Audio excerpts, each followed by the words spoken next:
Hi guys, and welcome back to my channel. So if you're familiar with my channel at all, then this video is going to be so different than anything I've ever put up.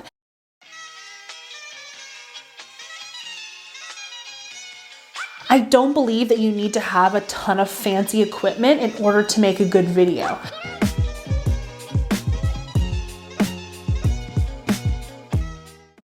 I'm a special ed teacher, and most of my content revolves around teaching and making visuals and all of that stuff that's meant to support special ed kids. But when I make those videos, there's a lot of equipment that I use in the background. I get a lot of questions about what I use for camera, what I use for lighting, and all of that stuff. So I kind of want to just take you through the equipment that I'm using and why I'm using it. I want to make a few disclaimers. I don't believe that you need to have a ton of fancy equipment in order to make a good video. There are plenty of videos on YouTube that are made with an iPhone and they hardly have any special equipment and they're phenomenal. But the reason I'm making this is one, so I can remember and look back as I grow and continue to hone in on this craft.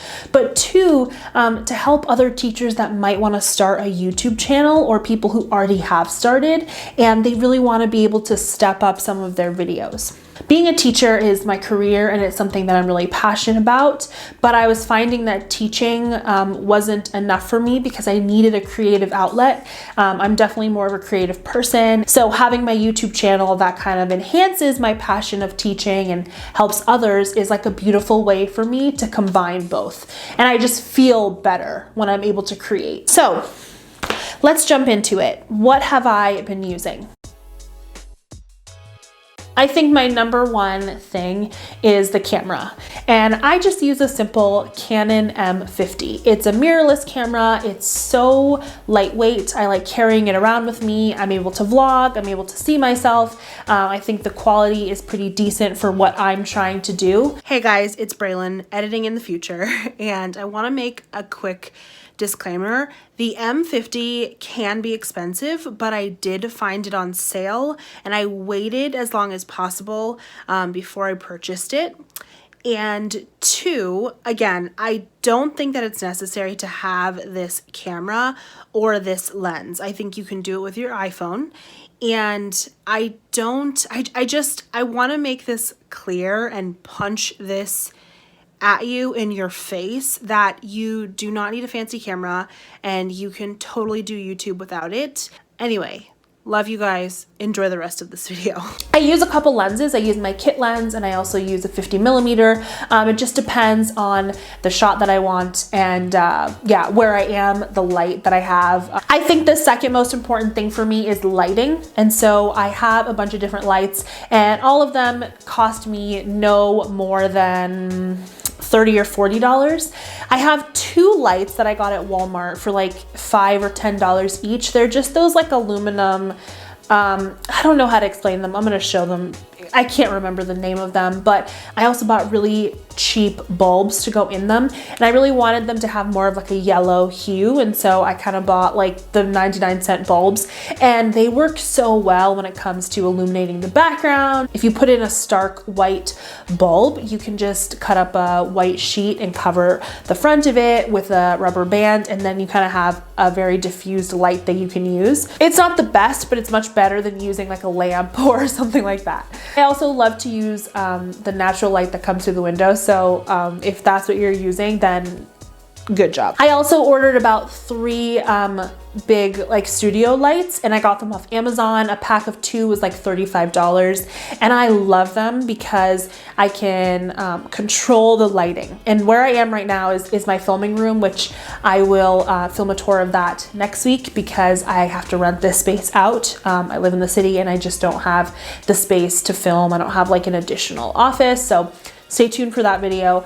But I like being able to control where the light is coming from, and to be able to have these lights set up on stands has been really helpful. They were very, very cheap. I just want to say that, so cheap. And if you want an easy way to like boost up what you're filming, I would suggest getting lights like these. Invest in like $40 and make sure that when you're filming yourself, you're in frame and you're good to go. So I have one tripod for my camera that was really cheap off of Amazon, like $20. And I invested in some additional stands that were like $5 each. You're filming, you can film with your camera. If you have good lighting, that is key. But the biggest thing is your audio. And I think people make a mistake of using the audio from their camera, and that is pretty good if you're in a very quiet setting and you are able to kind of control that. And there are some videos I have where I just use the camera audio and it sounds perfectly fine, but a lot of times it can get fuzzy, and so I invested in 2 different kinds of microphones. So I use a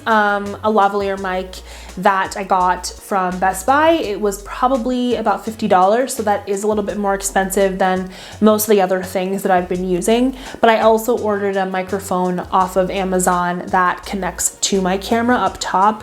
I don't use that all the time. I mostly use that when I'm vlogging because it's easy and I don't have to like hold anything additionally. One thing I really wanted in this studio space was the ability to have my microphone stand up and kind of be right here above my head at a frame so that I didn't have to use any additional microphones like this. I went on Facebook Marketplace and I found a microphone stand that someone was selling for like $10. I bought it off of her and basically I kind of jerry-rigged my own boom mic. So when I'm sitting at my table to film or different things like that, I will actually have the microphone stand up, microphone attached to that microphone stand. I had to buy an extension cord for the audio output, and so that was like $10 at Best Buy. Between the microphone that I already had and the really cheap microphone stand, I'm able to film videos sitting down, and I'll have my microphone honestly hanging right here above my head at a frame, and I don't have to worry about my audio. It comes out really great, and I'm able to just kind of film and not think about it. I do use one small Gorilla tripod, and I really like the small one the best because when I'm filming or vlogging, I'm in my classroom, I don't want it to take up too much space, and I'm really able to like control where my camera's gonna stand, and I feel like that gives my teaching vlogs like an authentic feel, and I really like that. I always use additional like lights in the background, so I have a couple hanging lights in this room where I film. I also like to use Christmas lights to kind of go in the background occasionally, and those kind of help with like the mood of the shot and what I'm trying to get across. I'll add in a little disclaimer when it comes to my podcast. I did invest in a microphone stand from Amazon, and I also invested in a quality microphone. I went to Best Buy and talked to the guy. I had my brother on the phone, and I was also texting one of my friends who's really into audio. And then I had the Best Buy guy there, and I was like, I need a microphone that can stand up on its own, but also be connected to like a stand. And then I also need to be able to bring it with me here and there, and I need it to have good audio. He looked through the shelf, he pointed to the one that I should get, and I bought it. And that was one of the most expensive purchases for me. It was about $80, but I will say that now that my podcast is up and running for the past like 4 or 5 months, it is a worthwhile investment for me because I've been able to get so much use out of it. So I watch a lot of teacher YouTube, and I find it to be really amazing. I get so many incredible ideas about what to do in the classroom. I love watching vlogs. And I think one thing I've noticed is that a lot of teacher YouTubers, they like to do a lot of sit down videos. So they'll just put the camera right there, they'll sit and they'll just talk. And I think what they're saying is really good, but they're like losing people because of how they're filming it. There's some amazing teacher YouTubers, but I tend to get more of my inspiration of filming from like vloggers and from really amazing like cinematography people that are here on YouTube.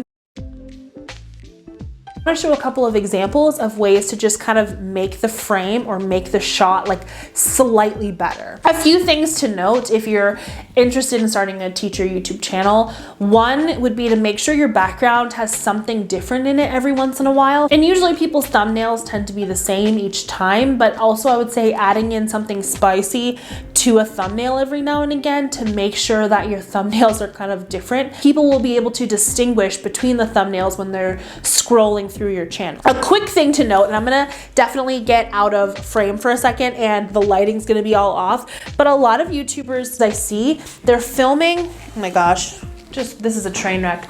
They're filming from this vantage point. So they're like, oh my gosh, I'm about to fall. They're sitting, but see how much space is above my head? And so there's there's nothing. And so I would suggest like finding a space where you're actually in the center of the frame. Obviously, artistically, you can be off to the side, you can be down here. That's fine. Like I said, you don't even need fancy lighting, but be near a window or be near something that gives you something, like something on your face to make it a little bit more dynamic.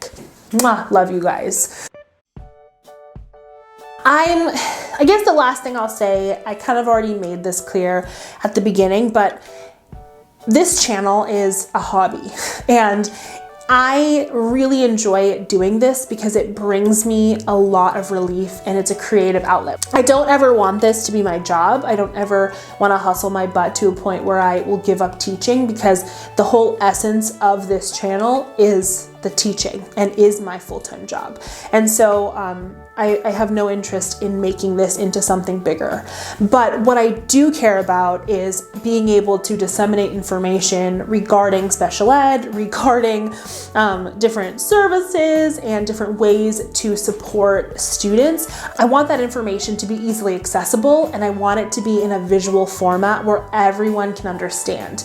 And so making sure that my videos remain of higher quality, making sure I'm editing them, having the correct like animations and visuals that go along with what I'm doing is just a way for me to make sure that more people can access this stuff. I hope that makes sense. Stay tuned for my next video where I kind of show you around this room that I'm in, this very, very small, teeny, tiny filming place, because I just think that some stuff you might be able to take away and use in the future, some stuff you might even not be able to. You might be lucky enough to have an extra room in your house to film in, but I hope that this helps somebody. I'm so grateful for you guys. You guys are so amazing, and I can't wait to see you in the next video. So, bye!